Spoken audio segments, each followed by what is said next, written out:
As you know, in the heat of a referendum moment, the leading lights of the No campaign made substantial promises about substantial powers for the Scottish Parliament in an unbelievably quick timetable. There's a lot of attention being given to the timetable, but I want to focus on the substance.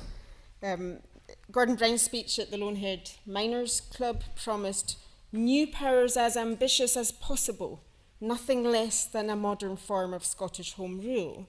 The following day, this was backed by the Scottish party leaders, and Ruth Davidson in particular said that this gave full control and full levers of power over huge swathes of what we do in this country. And then, of course, there was the vow on the 16th of September, endorsed by the 3 UK leaders who promised permanent and extensive new powers. Now, these are lofty ambitions indeed, and I accept that how one interprets extensive is a matter of debate, perhaps, but I think there's a problem here, and I think the problem is that they have raised expectations for more powers that go beyond anything that the three parties had pledged to deliver from their various internal devolution commission processes, and that is no clearer than in the case of welfare. Across all three parties, the emphasis was on the maintenance of a pan-UK welfare system as a reflection of the pooling and sharing of resources and risk and reward in what has been termed by all of them, I think, as the UK social union. This is perhaps most cogently expressed in the Labour Party's Devolution Commission report, which noted, and I quote, "The Labour argument for welfare is that the social union should be as uniform as possible throughout the UK. Divergence in the provision of social security benefits would be a retrograde step, resulting in the tearing apart of one of the most enduring bonds that have united us. We are of the firm belief that the vast majority of welfare entitlements should remain reserved." And I think those sentiments are laudable and legitimate and come from a particular viewpoint, but were set aside in the heat of the referendum campaign, where the shorthand reference to the devolution of welfare was heard much more frequently. The Labour Devolution Commission did go further than the others in setting out those areas of welfare that they felt ought to be devolved, and those were three areas: attendance allowance, because of its link to free personal care and care policy more generally; housing benefit, because of the link to housing policy, which is devolved; and the work programme, which they supported devolving directly to local authorities. The Conservative Strathclyde Commission agreed broadly in principle that if it can be done, there was a case for devolving at least housing benefit and attendance allowance, and they also supported giving the opportunity to the Scottish Parliament to enhance some cash benefits from their own budget. So let's look a little bit more at those. In the case of attendance allowance is a benefit paid to those of state pension age who need help with their personal care because of their disability. In 2012-13, the budget spent on attendance allowance in Scotland was 489 million, around 3% of welfare spending in Scotland. It's currently administered for the whole of Britain from DWP centres in Preston and in Blackpool. So what would the devolution of attendance allowance mean in practice? Well, option one, maybe that you have the cash benefit would continue to be paid. If you like, it would be a Scottish attendance allowance rather than a British one.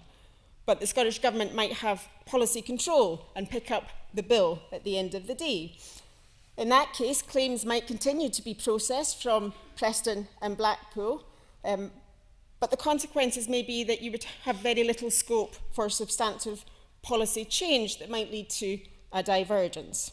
Option two, the more likely option, is that the Scottish Government opts out of the UK-wide scheme of attendance allowance with compensation in the form of a cash transfer. Then it could redirect those resources to its own programme, perhaps boosting the delivery of free personal care, which addresses the same client group. In 2012-13, the cost for free personal care and free personal and nursing care in care homes was 460 million, so not a million miles away from the cost of attendance allowance. When free personal care was introduced in 2002, the Scottish Government at the time had tried to get fiscal compensation. They had tried to get the resources that were spent on attendance allowance transferred to the Scottish Government's budget, but that attempt failed at the time. But the consequences then might be that you have additional resource, but you might have to manage expectations for those who had been receiving both free personal care and attendance allowance. If it was going to be merged into a different programme, then there would be an expectations management job to be done. Housing benefit is a benefit paid to low-income households to help with the cost of housing. The challenges posed by devolution here are even more substantial. Not just because it's a larger budget. In 2012-13, housing benefit delivered 1.789 million within Scotland, and proportionately that's smaller than housing benefit costs in the rest of the UK, but it still amounts to 9% of Scotland's social security budget. But housing benefit has also undergone significant changes in the last few years, all of which have led to curtailing, restricting entitlements. The bedroom tax is the most commonly known of these, but it's one of several. And most crucially, housing benefit is one of 6 means-tested benefits tax credits that are merging into the universal credit. So how housing benefit could be disentangled from the universal credit is still unclear. And given that it is being considered for devolution, I think the Deputy First Minister's call last week that there should be a halt on the rolling out of universal credit seems to me to be an eminently sensible one. But the failure of the parties to agree a set of powers in the pre-referendum period means that I think the Smith process has now opened up much further beyond what they had proposed. The SNP, for its part, can be expected to request a more extensive form of social security and tax powers to pass, not least to pass the inequality test that the First Minister set. Civil society and the third sector might also seek greater devolution of social security powers, not principally for self-government reasons, but because they object to the rolling out of UK welfare reform that we are seeing and have seen in the last couple of years. So there are some key questions for devolving welfare, whichever set of benefits are entailed.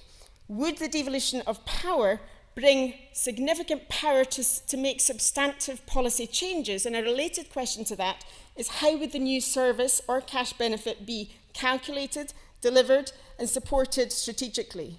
There are processing centres for the DWP scattered across the UK, but they're reliant on a highly centralised system for the corporate functions, for calculating entitlements and for managing the very complex IT network at the heart of that. The DWP Scotland analysis paper that was produced effectively to support the No campaign underlined that sharing IT systems and services would mean that an independent Scottish state would not be able to make changes to existing social security policy or processes or to opt out of Great Britain-wide reforms. Now, if that applied to the sharing of power, sharing of bureaucracy under an independence state, I think it also applies, perhaps even more so, to sharing power within the Union if social security became a shared power arrangement.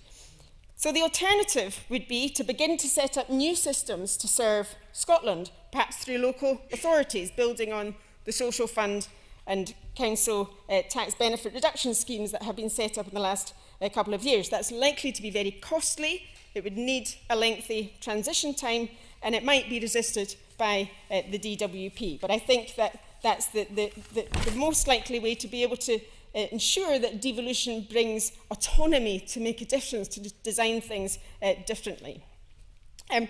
Finally, assuming the model of opting out applied and a fiscal transfer by way of compensation was added to the Scottish Block Grant, it's important to question how and on what basis the Scottish Government would be financially compensated. How would the additional transfers be calculated? What would be the starting point? Would it be on the basis of the calculated costs in Scotland after welfare reform cuts, in which case that could inhibit the opportunity for the Scottish Government to reverse any of the cuts that have already been imposed? And how would the year-on-year adjustments be made, similar to the issues around the transfer of tax powers as well? If the UK welfare budget is cut substantially, as is intended, would this mean automatic deductions to the Scottish welfare budget, irrespective of if the Scottish Government chose a different policy course? And how would all of that coincide with income tax devolution? There are some precedents which do not bode well. The precedents around the transfer of competence over the social fund and the council tax, which were scrapped at Westminster level with authority passed to the devolved administrations and local authorities, but with a 10% cut on the fiscal transfer.